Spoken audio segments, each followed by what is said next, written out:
हमें hyper successful man apparently, exactly जैसे celebrities को कोट करूँ तो चेस्टर बेनिंगटन, लिंकन पार्क, जो apparently he is very successful, he was very successful. Robin Williams, कुछ ऐसा उनकी लाइफ में अपेरेंटली नज़र नहीं आ रहा कि वो कोई फेलियर हो या उनके पास पैसे ना हो या फेम ना हो। ओवर डोजिंग से कितने लोग मारे गए, यानी निर्वाणा एक बैंड था, मैं सुनता था, उसमें कर्ट कोबेन वो सुसाइड से मरा। इसी तरह ये जो डार्क नाइट मूवी है, इसमें आई थिंक ये क्या नाम है इसका, Heath Ledger, he died because of overdosing. As Aamir Liaquat, अल्लाह माफ़ करे, कितना अफसोसनाक वाक़या है वो भी देखें। अपेरेंटली ऐसे ही लग रहा है कि सुसाइड, चले वो तो एक इमोशनल डिस्ट्रेस वाला मामला था, लेकिन ये लोग जो सुशांत सिंह हो गया, जो बॉलीवुड का एक्टर, ये तो अपेरेंटली सक्सेसफुल लोग, ये इसके पीछे आपको क्या जो है वो समझ आती है? असल में अली भाई, अगर एक मुसलमान के पर्सपेक्टिव से देखें ना, तो इमाम ने क़य्यिम रहमहुल्लाह ने बड़ी इंपॉर्टेंट बात की। उन्होंने कहा असल में ना जो दिल है ना, दिल की जो ज़िंदगी है वो असल में अल्लाह की मोहब्बत वो है। सही।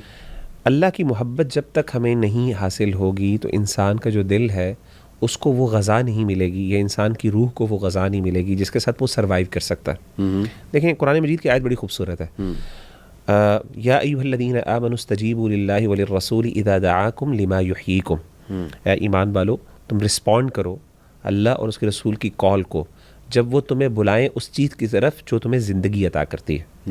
यानी दीन इज़ अ लाइफ, यानी ये इस्लाम जो है ये अल्लाह ताला ने हमारी दिलों की ज़िंदगी है। अगेन ज़िंदगी तो अल्लाह ने दी है, तो यहाँ पे किस चीज़ की ज़िंदगी की बात हो रही है? दीन, यानी दिलों की ज़िंदगी की बात कर रहे हैं। तो असल में ये हो ही नहीं सकता कि अल्लाह ने एक बंदे को अपने लिए पैदा किया हो।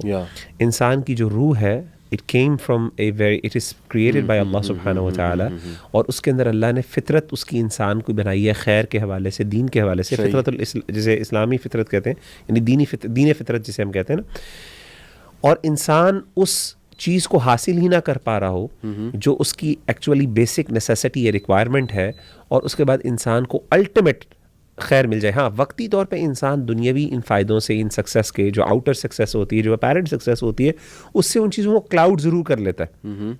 ये ऐसे ही है जैसे मिसाल के तौर पे ड्रग्स हैं फॉर एग्जांपल। तो ड्रग्स आपको वक्ती तौर पे वाकई स्टेबिलिटी देते हैं, यानी टू सर्टेन एक्सटेंट आपको एक इत्मीनान और सुकून मिलता है। लेकिन रियलिटी के अंदर when you dig deeper, and reality में वो दिस नॉट कॉजिंग, ये आपकी प्रॉब्लम सॉल्व नहीं कर रहा होता। प्रॉब्लम कुछ और होती है। प्रॉब्लम वही होती है कि you are not giving yourself what it actually desires. तो in my humble opinion, if the problem, अगर कोई मेंटल हेल्थ का इशू नहीं है, कोई इलनेस का मसला नहीं है, कोई क्रॉनिक डिजीज़ नहीं है, कोई इस तरह की चीज़ नहीं है ना, फिर जो रीज़न जो समझ आती है वो यही समझ आती है कि वो इत्मीनान क़ल्ब जो है, जो इंसान को सिर्फ उस ज़ात से मिल सकता है जिसके साथ वो कनेक्ट करने के लिए दुनिया में भेजा गया है, सुभान अल्लाह। तो इसका मतलब है कि वो चीज़ मिसिंग